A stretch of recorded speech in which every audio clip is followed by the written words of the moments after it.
Hello viewers, welcome back to core treat channel. ನಾನು ಇವತ್ತು ಉತ್ತರ ಕರ್ನಾಟಕ ಸ್ಪೆಷಲ್ ಬಿರಂಜಿ ಅನ್ನ ಮಾಡ್ತಾಯಿದ್ದೀನಿ. ತುಂಬಾ ಸಿಂಪಲ್ ಮಾಡೋದಕ್ಕೆ. ಸೊ ಇಲ್ಲಿ ಮಾಡೋದಕ್ಕೆ ಫಸ್ಟ್ ಜೀರಿಗೆ, ಕಾಳುಮೆಣಸು, ಹೋಳು ಕೊತ್ತಂಬರಿ, ಸೋಂಪು, ಚಕ್ಕೆ, ಲವಂಗ, ಏಲಕ್ಕಿ ಇಷ್ಟು ಬೇಕು. ಹಾಗೆ ಕೊತ್ತಂಬರಿ ಸೊಪ್ಪು, ಪುದೀನ ಸ್ಕಿಪ್ ಮಾಡ್ಕೋಬೋದು. ಹಾಗೆ ನಾನಿಲ್ಲಿ ಬಾಸ್ಮತಿ ರೈಸ್ ಯೂಸ್ ಮಾಡ್ತಾಯಿದ್ದೀನಿ. ಆ್ಯಂಡ್ ಮತ್ತು ಗೋಡಂಬಿನ ಸಣ್ಣದಾಗಿ ಕಟ್ ಮಾಡಿ ಇಟ್ಕೊಳ್ಳಿ.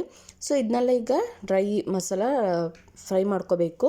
ಸೊ ಮೀಡಿಯಮ್ ಫ್ಲೇಮಲ್ಲಿ ಇಟ್ಕೊಂಡು ಸ್ವಲ್ಪ ಹೊತ್ತು ಫ್ರೈ ಮಾಡಿ, ಒಂದು 2-3 ಮಿನಿಟ್ಸ್. ಇದನ್ನ ಫ್ರೈ ಆದಮೇಲೆ ಮಿಕ್ಸಿ ಜಾರಿಗೆ ಹಾಕಿ ಸ್ವಲ್ಪ ಬಿಸಿ ಆರಿದ ನಂತರ ಗ್ರೈಂಡ್ ಮಾಡ್ಕೋಬೇಕು. ನೋಡ್ತಿದ್ದೀರಿ ಯಾವ ಕನ್ಸಿಸ್ಟೆನ್ಸಿ ಪೌಡ್ರ್ ಆಗಿದೆ ಅಂತ. ಸೊ ಇದು ರೆಡಿಯಾಗಿದೆ ಪೌಡರ್. ಈಗ ಕುಕ್ಕರಿಗೆ ಬಟರ್ ಹಾಕ್ತಾಯಿದ್ದೀನಿ ನಾನು. ಸೊ ನೀವು ಬಟರ್ ಅಥವಾ ಗೀ ಆದ್ರೂ ಯೂಸ್ ಮಾಡ್ಬೋದು, ತುಪ್ಪ. ಸೊ ಆಯಿಲ್ ಬೇಡ, ಟೇಸ್ಟ್ ಕೂಡ ಅಷ್ಟು ಚೆನ್ನಾಗಿರಲ್ಲ. ತುಪ್ಪ ಅಥವಾ ಬಟರ್ ಯೂಸ್ ಮಾಡಿ ಚೆನ್ನಾಗಿರುತ್ತೆ. ಸೊ ಇದು ಚೆನ್ನಾಗಿ ಮೆಲ್ಟ್ ಆದಮೇಲೆ ನಾನಿಲ್ಲಿ ಜಿಂಜರ್ ಗಾರ್ಲಿಕ್ ಪೇಸ್ಟ್ ಹಾಕ್ತಾಯಿದ್ದೀನಿ. ನೀವು ಜಿಂಜರ್ ಆ್ಯಂಡ್ ಗಾರ್ಲಿಕ್ ಪೇಸ್ಟ್ ಇಲ್ಲಾಂದರೆ ಸಣ್ಣದಾಗಿ ಕಟ್ ಮಾಡಿ ಹಾಕ್ಕೊಳ್ಳಿ, ಚೆನ್ನಾಗಿರುತ್ತೆ. ಸೊ ಇದು ಹಾಕಿ ಆದಮೇಲೆ ನಾನು ಜಿಂಜರ್ ಗಾರ್ಲಿಕ್ ಪೇಸ್ಟ್ ಹಾಕಿದ್ದೀನಿ. ಈಗ ಚೆನ್ನಾಗಿ ಫ್ರೈ ಮಾಡ್ಕೋಬೇಕು. ಹಾಗೆ ನನ್ನ ಚಾನಲ್ ಯಾರೆಲ್ಲ ಸಬ್ಸ್ಕ್ರೈಬ್ ಮಾಡಿದ್ದೀರ ತುಂಬಾ ಥ್ಯಾಂಕ್ ಯು. ಆ್ಯಂಡ್ ತುಂಬ ಸಪೋರ್ಟ್ ಮಾಡ್ತಾಯಿದ್ದೀರಾ, ಆದಷ್ಟು ಶೇರ್ ಮಾಡಿ, ಇನ್ನೂ ಜಾಸ್ತಿ ಶೇರ್ ಮಾಡಿ. ಆ್ಯಂಡ್ ಯಾರೆಲ್ಲ ಸಬ್ಸ್ಕ್ರೈಬ್ ಮಾಡೋದೇ ನೋಡ್ತಿದ್ದೀರಾ ದಯವಿಟ್ಟು ಸಬ್ಸ್ಕ್ರೈಬ್ ಮಾಡ್ಕೊಂಡು ನೋಡಿ. ಸೊ ಈಗ ನಾನು ಗೋಡಂಬಿನ ಕೂಡ ಕಟ್ ಮಾಡಿ ಹಾಕ್ಕೊಂಡಿದ್ದೀನಿ. ಚೆನ್ನಾಗಾಗುತ್ತೆ ಗೋಡಂಬಿ ಹಾಕಿದಾಗ. ಸೊ ಇದು ಸ್ವಲ್ಪ ಫ್ರೈ ಆಗಿದೆ. ಈಗ ನಾನು ಕೊತ್ತಂಬರಿ ಸೊಪ್ಪು ಹಾಗೆ ಪುದೀನ ಹಾಕಿ ಸ್ವಲ್ಪ ಹೊತ್ತು ಫ್ರೈ ಮಾಡ್ತೀನಿ. ಪುದೀನ ಆಪ್ಷನಲ್, ಬೇಕಿದ್ದರೆ ಹಾಕ್ಕೋಬೋದು, ಇಲ್ಲಾಂದರೆ ಸ್ಕಿಪ್ ಮಾಡಿ. ಆ್ಯಂಡ್ ಇಲ್ಲಿ ಖಾರಕ್ಕೆ ನಾವು ಜಾಸ್ತಿ ಹಸಿಮೆಣ್ಸಿನ್ಕಾಯಿ ಏನು ಯೂಸ್ ಮಾಡ್ತಲ್ಲ.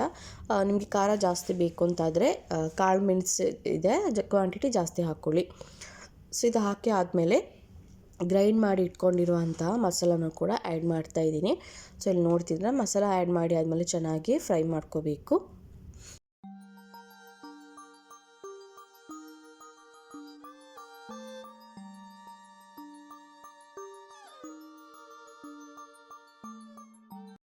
ಮಸಾಲ ಚೆನ್ನಾಗಿ ಫ್ರೈ ಆಗಿದೆ. ಈಗ ನಾನು ಅಕ್ಕಿನ ವಾಶ್ ಮಾಡಿ ಒಂದು 20 ಮಿನಿಟ್ಸ್ ನೆನೆ ಹಾಕಿದ್ದೆ. ಸೊ ಅದನ್ನು ಕೂಡ ಹಾಕ್ತಾಯಿದ್ದೀನಿ. ಇಲ್ಲಿ ಹಾಕಿಬಿಟ್ಟು ನಾನಿಲ್ಲಿ 2 ಕಪ್ನಷ್ಟು ಅಕ್ಕಿ ತೊಗೊಂಡಿದ್ದೀನಿ. 2 ಕಪ್ ಅಕ್ಕಿಗೆ 3 ಗ್ಲಾಸ್ ನೀರು ಹಾಕೋತಾ ಇದ್ದೀನಿ. ಯಾಕಂದರೆ 20 ಮಿನಿಟ್ಸ್ ನಾನು ಆಲ್ರೆಡಿ ಸೋಕ್ ಮಾಡಿ ಇಟ್ಟಿದ್ದೀನಿ, ಹಾಗಾಗಿ. ಸೊ ನೀವಿದು ಬಾಸ್ಮತಿನೇ ಯೂಸ್ ಮಾಡಬೇಕಂತಿಲ್ಲ, ಬೇರೆ ಅಕ್ಕಿ, ಜೀರಿಗೆ ಆ ಥರನೂ ಯೂಸ್ ಮಾಡ್ಬೋದು, ಚೆನ್ನಾಗಾಗುತ್ತೆ. ಸೊ ಇದಿಷ್ಟು ಹಾಕಿಬಿಟ್ಟು ಚೆನ್ನಾಗಿ ಮಿಕ್ಸ್ ಮಾಡಿ ಈಗ ನೀರು ಏನು ಇಟ್ಕೊಂಡಿದ್ದೀವಿ ಅದನ್ನು ಕೂಡ ನಾನಿಲ್ಲಿ ನೀರು ಹಾಕ್ಕೋತಾ ಇದ್ದೀನಿ. 3 ಗ್ಲಾಸ್ನಷ್ಟು ನೀರು ಹಾಕ್ಕೋತಾ ಇದ್ದೀನಿ ನಾನಿಲ್ಲಿ. ಸೊ ನೀರು ಹಾಕಿಬಿಟ್ಟು ಚೆನ್ನಾಗಿ ಮಿಕ್ಸ್ ಮಾಡ್ಕೋಬೇಕು.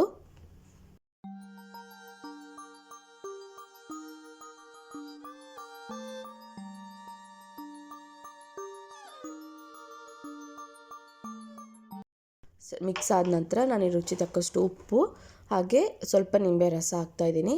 ನಿಂಬೆ ರಸ ಬೇಕಿದ್ರೆ ಹಾಕ್ಕೋಬೋದು, ಇಲ್ಲಾಂದರೆ ಸ್ಕಿಪ್ ಮಾಡಿ. ಸೊ ಇಷ್ಟು ಹಾಕ್ಬಿಟ್ಟು ಚೆನ್ನಾಗಿ ಮಿಕ್ಸ್ ಮಾಡಿ ಒಂದು ಸ್ವಲ್ಪ ಹೊತ್ತು ಚೆನ್ನಾಗಿ ಕುದಿ ಬರಲಿ. ಸ್ವಲ್ಪ ಹೈ ಫ್ಲೇಮಲ್ಲಿಟ್ಟು ಚೆನ್ನಾಗಿ ಕುದಿ ಬರುವಾಗ ಲೋ ಫ್ಲೇಮ್ ಮಾಡಿ ಮತ್ತೆ ಕುಕ್ಕರ್ ವಿಶಿಲ್ ಬರ್ಸಿದ್ರೆ ಆಯಿತು. ನಾನಿಲ್ಲಿ ಒಂದು ಕುಕ್ಕರ್ ವಿಶಿಲ್ ಬರ್ಸ್ತಾ ಇದ್ದೀನಿ.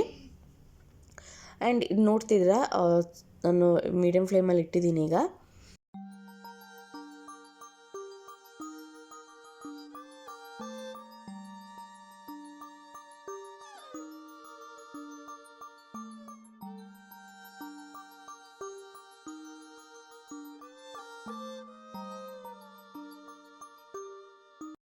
ನೋಡ್ತಿದ್ರೆ ಇದು ಚೆನ್ನಾಗಿ ಕುದಿ ಬರ್ತಾ ಇದೆ. ಈಗ ನಾನೀಗ ಸ್ವಲ್ಪ ಬಟರ್ನ ಕೂಡ ಹಾಕ್ತಾಯಿದ್ದೀನಿ. ಸೊ ಬಟರ್ ಹಾಕಿ ಆದಮೇಲೆ ಸ್ವಲ್ಪ ಸ್ಟಿರ್ ಮಾಡಿಬಿಟ್ಟು ಕುಕ್ಕರ್ನ ಕ್ಲೋಸ್ ಮಾಡಿ ಒಂದು ವಿಶಿಲ್ ಬರ್ಸ್ತೀನಿ ಅಷ್ಟೇ.